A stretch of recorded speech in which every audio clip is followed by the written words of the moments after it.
Are you sure you want to do this? Of course I want to do this.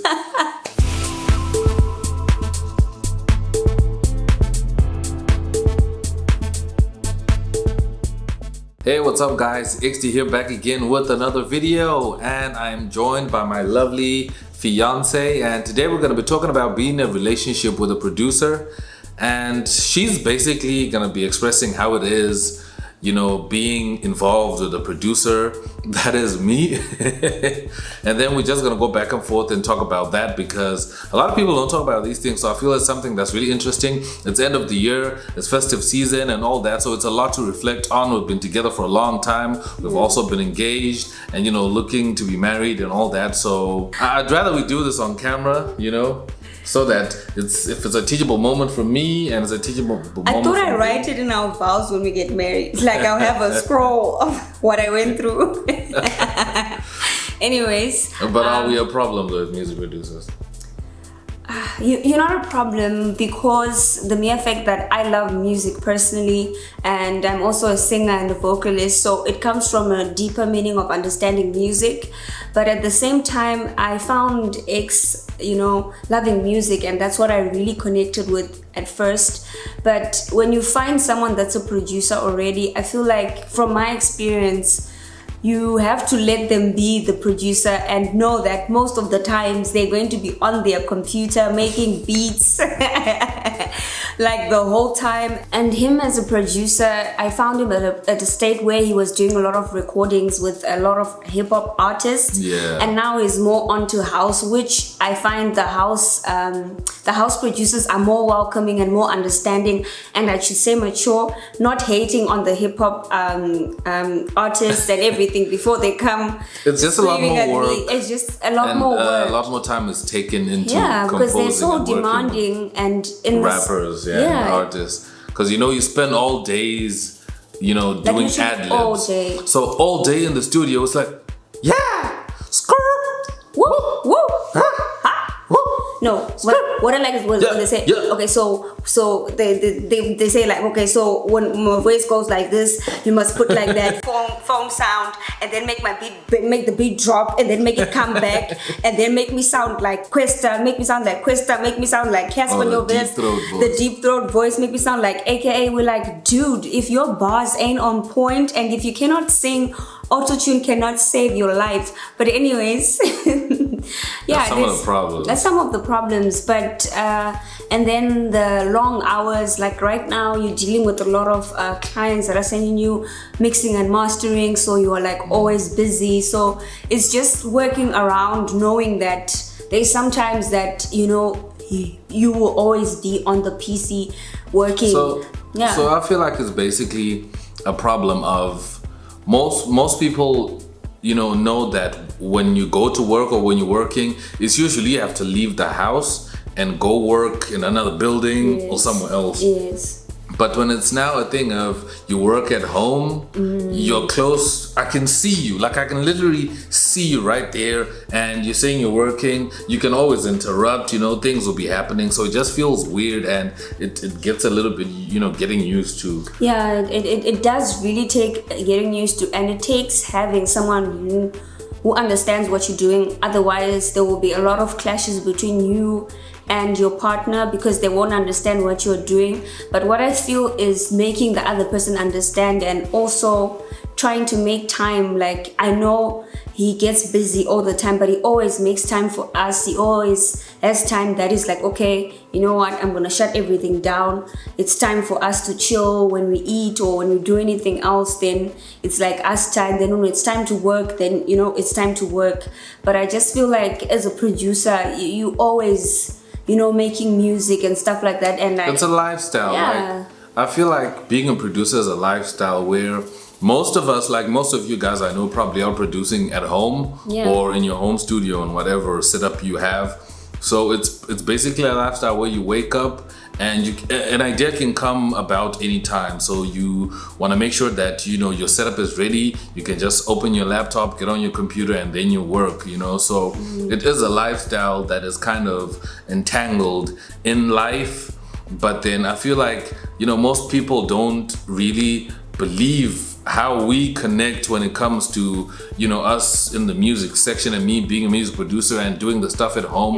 Some guys I know actually have studios away from home where they actually have an office where they actually go and they work. And then that's they come cool. back. And then they come back. That's cool. I've done that before, but I don't really like that because that's really draining because you now have to travel and then it feels like a job. It feels less of a lifestyle and it feels more like work where it's just supposed to feel like it's something that you enjoy. I don't know, it just detaches. And it costs more.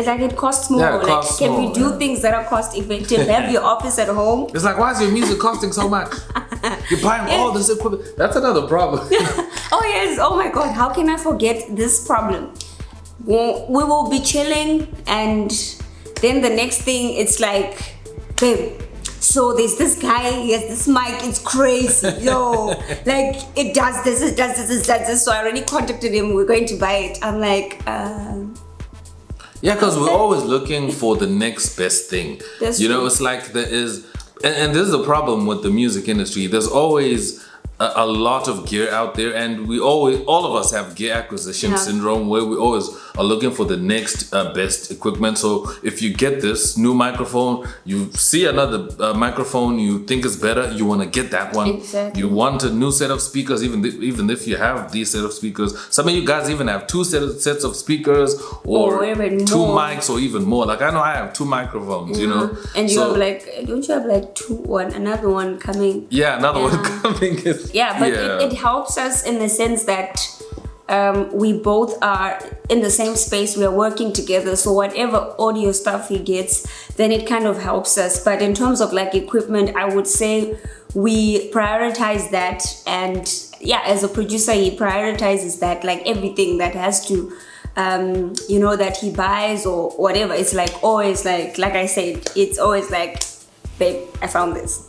Yeah, because you know, you're always looking, it's like you're always chasing the best quality, you know, the best experience, and you're always trying to find that perfect thing you can work with. Like if I find something that I enjoy using, I don't mind using it for a really long time. But then if I start to feel like, you know, I'm more interested in that, then I'll definitely want to try it. And then obviously we have markets online where you can just resell used stuff if you can. So it's obviously a thing where you can buy a lot of stuff and then you can always just resell them as well. Yeah, but I do understand how it kind of works. It's like if I have to switch to makeup and I have to buy the next palette every time, you always look at me like, but this one is the same colors. What's the difference? What would you say, because you know, me and you are people that are in music, but then what about someone that's not in music, that doesn't understand when you say, I want to buy a microphone worth 5,000 Rand, whilst you have another microphone, but you say you want another microphone, or these type of problems? What would you say, you know, what advice could you give a producer? And, you know, what's just your outlook on that? What do you think can help those types of relationships? Okay, I would say the mere fact that I'm lucky to have found someone where we have things in common, or we've worked out ways to have things in common. We were not always in the same profession. I was a journalist and he was a music producer, so some of the things at that time I didn't understand, so I'll speak from that point of view.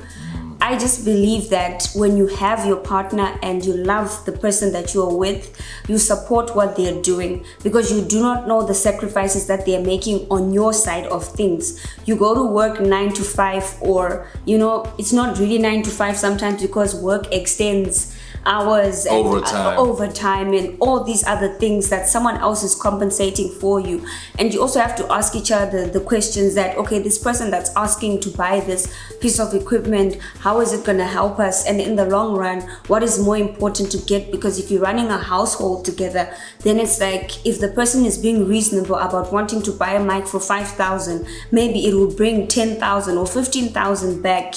I think it would make more sense than someone saying, okay, let's put 5,000 of our livelihood on the line, but then it won't bring us anything back and we don't have food in the house, or, you know, that kind of thing. So it has to be reasonable. That becomes unreasonable. So I just believe it's about priority and being supportive, no matter if I'm a doctor and a lawyer or a nurse and a cashier or something like that. It's just boils down to understanding what the other person does and what it entails to being with that person that does what they do. If you cannot handle being with a person that's a producer, then do not date a producer and then convert them to become something they are not, or a doctor and then expect them not to work overtime. They are a doctor. What did you expect?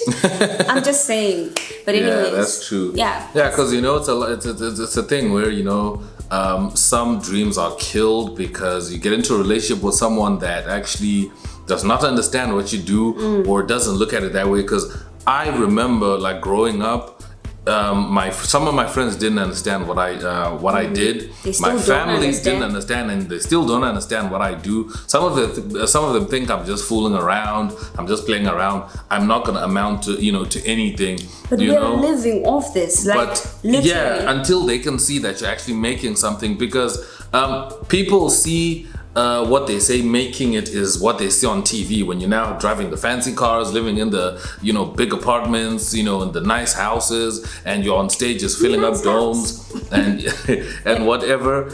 That's, to them, that's a person that's actually doing it. So when you're still starting out, you get into a relationship and they don't see that, because I think everybody gives you a chance, like, okay, you're doing this, I'm not really all for it, but I'll give you a chance. But until the patience runs out, and then they feel like, okay, I don't feel like anything is coming out. They start coming at 15,000 subscribers. Hey, my guy, we're here for you. We see you. Anyways, it's fine. Me, being a music producer is a lifestyle. It's not something I just look at as I just want to get famous and then I leave, or I just want to achieve this certain goal and then I drop it, or I want to just do this and then I drop it. But it's something that's a lifestyle that I feel like I want to do every day. You do it.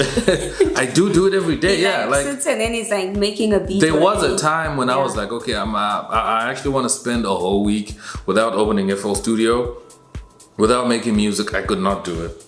He did it, but he was playing games, so. Yeah, but then that was a moment. That was a different time, though. That was actually a different time. That was a time when I was in a bad place, music-wise and life-wise. I was just trying to maneuver and try, because I had lost inspiration. Because when you do something every day and you do something for a really long time, you feel like there's no that thing, that spark starts to die down, and sometimes you need a break. Like, we just watched PewDiePie saying that he's gonna take a break next year. One of the biggest YouTubers. One of the biggest YouTubers, because he posts a video every day, and he was explaining that, hey, I just have to take a break. Posting every day, there's some form of burnout that happens where you also need a break. You also have to, because he also just got married as well. And then he just came back. And it just came back. It's continuing. So as much as it's work to entertain and whatever, you also need to take a break. So I feel like that whole year, that period was my break. And that's the time when I actually switched to Ableton Live and I started trying out new things, like and EDM. And tried EDM and other different sounds as well. So that's it. Was interesting. So what would you say is, the overview of being in a relationship with a producer? Like, how was that experience? To wrap this up, your final thoughts. If let's say it's supporting, you put your 100% in your career to elevate to the next level, whether you're a lawyer or a doctor or a creator or whatever that you are, and on your side you put in 100%, so then your person, you would expect them to put in 100%. So living with a producer is knowing that there's gonna be beats every day in your house. There's gonna be terrible ones and 100% amazing ones, and so you just gotta support and get on the ride. You just never know where it could go. You could be with the black coffee that you don't know is the black coffee. They just need your support, just that little nudge. You can do it. Let's keep pushing. Let's try this. Let's try that. Just support, just like the way you also need support with anything, whether it be emotional support, financial support, or just spiritual, or whatever that it is. Just hang tight. It's a tough ride. But a lovely one. I think we can wrap this up. That's it. But you guys let us know down below, what are your thoughts of being in a relationship? and also being a producer, or maybe if one of you is a producer, and if both of you are working on music or are an artist and a producer, whatever you set up, like what's been your experience, what's your advice, because this is just how we're set up and what we think about the whole thing. And you know, just like any relationship, it's not easy, but you know, we'll expect to see your comments down below. You know, talk to us, we'll comment. She will also be in the comments as well. You're gonna be in the comments, right? Yes, as long as I'm in the video, I'm in the comments. The last time people were saying very nice things. You guys are so amazing. You guys are so my positive. subscribers are dope. Yo, they're so dope. Can you like bring some of them to my side? Yeah, go subscribe to her channel. Go subscribe to her channel. You know what? And let your lady subscribe to her channel. Know your friends subscribe to her channel. All the females subscribe to my channel. I know maybe my channel does not have what XD offers, but you have sisters, mothers, girlfriends, wives that you know would probably be interested in what I am doing. So that would be great. But you Shameless guys are plug. lovely. Yeah, so that's it for this video. We can wrap this up. Thank you guys so much for watching, and always remember, the only way you can see my new videos is by subscribing and clicking on the bell icon so you get notified whenever I drop a video, because YouTube sometimes does not notify and sometimes does not really show people when new videos drop. Even if you subscribe, sometimes it actually takes out subscriptions. There's so many things happening on YouTube, so just remember to be subscribed and always come back to check on the channel. And don't forget to give this video a big thumbs up. It really helps a lot. Thank you guys so much for watching. I am X. And I'm Tatenda, and we're out. Peace.